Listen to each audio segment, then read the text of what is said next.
Shalom Beberajá. Vamos a continuar con el ciclo de lectura y estudio de la Torá, nuestro año 5786.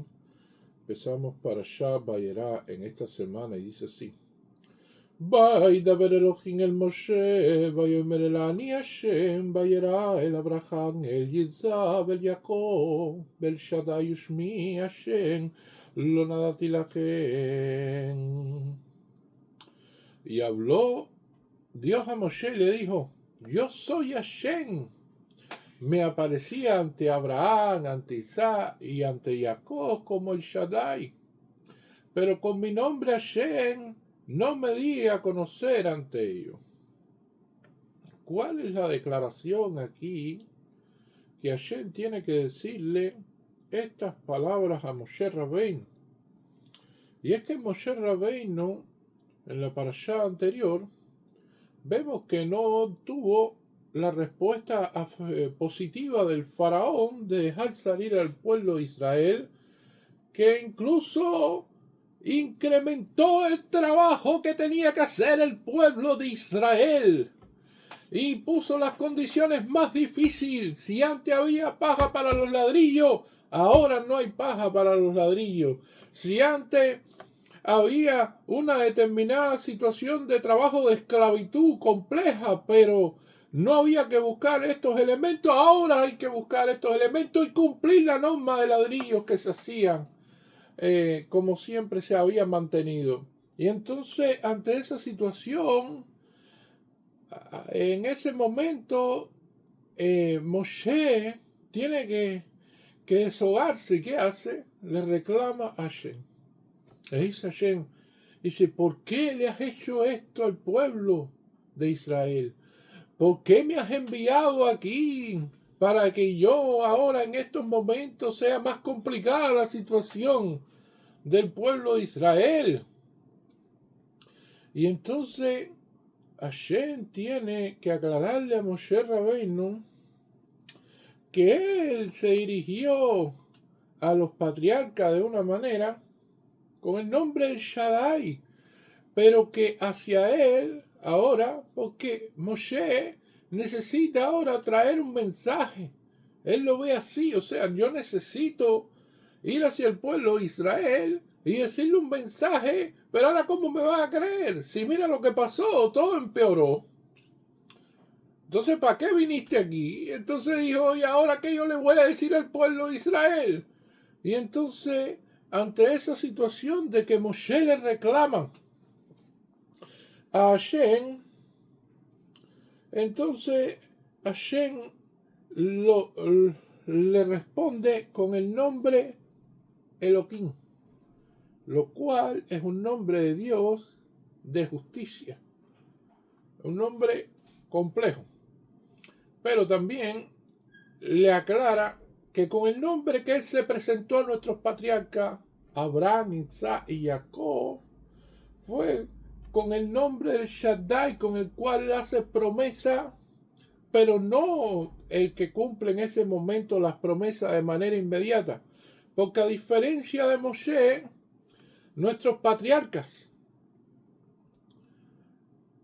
le fueron prometidos la tierra de Israel, y le fueron prometidos que sus descendientes serían tan numerosos como las estrellas del cielo y la arena del mar. Y sin embargo, Abraham tuvo que comprar la cueva Macpela. Isaac tuvo litigio con los filisteos, con los pelistín, con Abimelech. También hubo problema de Jacob cuando llegó ahí, de nuevo de regreso de la casa de Labán hacia la tierra de Israel. O sea, nosotros vemos de que a nuestros patriarcas, aunque se le prometió, no se le cumplió a ellos en el momento de subsistencia terrenal. Entonces, ¿su fe flaqueó por eso? No, jamás. Abraham se mantuvo íntegro en las 10 pruebas que tuvo. Isaac fue considerado un sacrificio desde la que ya Isaac no pudo salir de Israel. Jacob vino, se mantuvo ahí precisamente en todo ese proceso y en todas las cosas que pasó. Y al final recitó el Shema Israel cuando vio a Yosef, porque vio que todos los caminos conducían y eran conducidos por Hashem. O sea, todas estas cuestiones las estamos viendo. Entonces, él le está diciendo a Moshe, nuestros patriarcas yo no le cumplí nada y confiaron en mí. Ahora tú vas a ver un nombre de mí revelado de Hashem que cumple lo que prometió. Ahora vas a ver a Dios palpable, porque son dos nombres diferentes.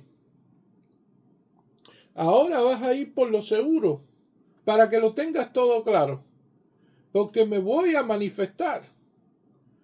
Esto es uno de los elementos a tener en cuenta, porque van a ver la prueba de Hashem con seguridad ante esta situación que ya tenía el pueblo judío de desesperación, de esclavitud y ahora de aumento de la represión que sufrían en la esclavitud.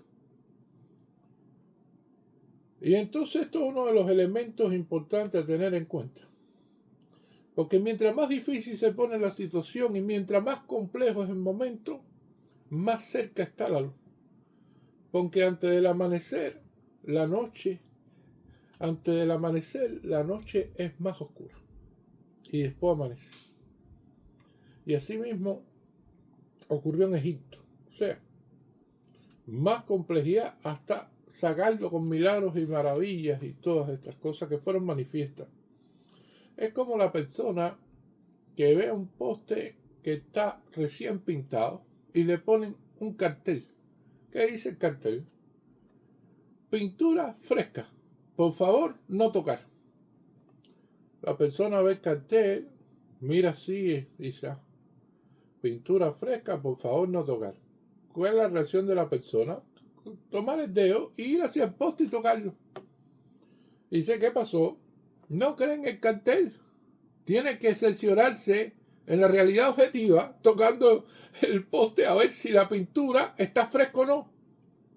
Y a ver si se mancha. Si se mancha los dedos, ya lo contaste. Y dice, sí, es verdad lo que dice el cartel. Esto es absolutamente verdad. Entonces, este es el nivel del nombre de Hashem que se va a poner aquí. El que se van a ver los milagros directos, evidenciados, sin refutación. Entonces, de manera incuestionable. Y esto es una de las cuestiones que realmente sucede en este momento cuando el nivel de fe no es el mayor, y necesitan una realidad tangible, palpable, una cuestión así.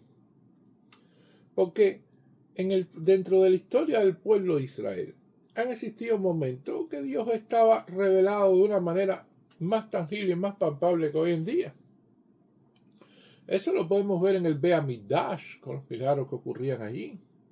O lo podemos ver en los 40 años en el desierto. En los 40 años en el desierto existían milagros diarios. ¿Qué era la realidad de ellos? El envío de ese maná que caía del cielo diariamente. La fuente de Miriam en medio del desierto que daba aguas frescas a todos. Las nubes de gloria que estaban allí. Entonces, la gente veía la presencia divina constantemente. El Mishkan construido con todos los utensilios allí, armado en medio del desierto. Y también sucedió en la época del Beit Hamikdash. ¿Qué sucede hoy en día? Que lo que nosotros más vemos son problemas, son situaciones difíciles, son complejidades. Y no vemos claramente esta presencia divina en muchas ocasiones. De hecho, el mundo lo que está es lleno de problemas y de distracciones también. Y entonces nos hace más difícil ver a Hashem. De vez en cuando sucede que cuando está la situación tan compleja, Hashem nos manda algo bueno, Hashem nos lleva de la mano, y entonces eso viene a reforzar nuestra emuná, nuestra fe en ese momento. Y esto es una de las cuestiones importantes de esta vida. Sobre todo los que vivimos que para practicar el judaísmo es más complejo, porque no tenemos todos los recursos a la mano, porque no existen todas las condiciones creadas, porque realmente lleva mucho esfuerzo, mucho sacrificio y lleva mucho nivel de emuná vivir en condiciones así. Más que en un lugar donde todo está tranquilo, todo se da, no falta nada, llega la festividad de Sukkot en todos lados, hay troji, hay lulaf en todo donde quiera, hay todas posibilidades, va a comer kasher, hay un delicado, un super kosher, whatever, entonces todo es fácil, no hay ningún problema, tú puedes ahí estar muy tranquilo, pero en un lugar donde no existe nada de eso, y entonces tú quieres, Hashem te tiene que llevar de la mano en cada cosa que tú haces. Y entonces cada cosa es prácticamente un milagro de Hashem, porque se dan cosas que tú dices, wow, ¿cómo es esto? Así, tener una vida de perro, o sea, una vida diciendo, wow, ¿cómo se logró esto? ¿Cómo lograste esto? ¿Cómo pudimos tener esto? ¿Cómo celebramos esto? ¿Cómo hicimos aquello? Porque las condiciones no son las idóneas, no son los momentos, ni las cosas están dadas para que funcionen tan bien. Eso es, ahí se ve la mano de Dios claro. Entonces, lo que sucede es que la persona está evidenciando ahí el nombre de Hashem, como se lo dijo a Moshe Rabbeinu en la Perashá Shavuot. Está ahí claro. Ahora, se dice que los sadiquín deben tener siempre a Dios frente a él. Y no es sencillo tener esa base de emuná. Porque la conducta de una persona creyente es completamente diferente al que no es creyente. Si tú pones a alguien con emuná, alguien que cree en Dios, en un grupo de personas que no son creyentes, y esas personas lo ven rezando, lo ven actuando así, y se burlan. Y empiezan entonces a decir, mira esto, está diciendo siempre esto, está diciendo aquello, hace lo otro. Pero después de un tiempo, si la persona tiene fuerza en su creencia, muchos entonces empiezan a seguirlo y empiezan a comer kasher y empiezan a seguirlo. Entonces, si la persona tiene una emuná fuerte, sucede eso. Ahora, si la persona no llega a tener una emuná fuerte, entonces sucede lo contrario. Sucede que la persona se debilita ante todas esas personas que se burlan de él. Y entonces pierde la fuerza de su emuná. Y esa es la diferencia entre una emuná badai y una emuná safek, que tiene duda. Entonces, esto es uno de los elementos a tener en cuenta. Los sadiquín en generaciones pasadas había que verlos decir una verajá. Cuando decían, todas las verajá empiezan Baruch atah Hashem, bendito tú. Y cuando dicen tú atah, de proximidad, es como si tuvieran a Dios ahí, tenían a Dios frente a ellos. Como decían una verajá, con qué cabaná, con qué nivel. Y eso es una diferencia con las generaciones de hoy. Nosotros, Bezrat Hashem, que tengamos el sejú de poder vivir con este nivel de emuná tan grande, una emuná fuerte, una emuná que no nos haga falta un nombre de revelación, sino sencillamente como nuestros patriarcas, y que esa emuná haga, por supuesto, revelar el Moshiach en nuestros días. Amén, Yehi Ratzon. Muchas gracias.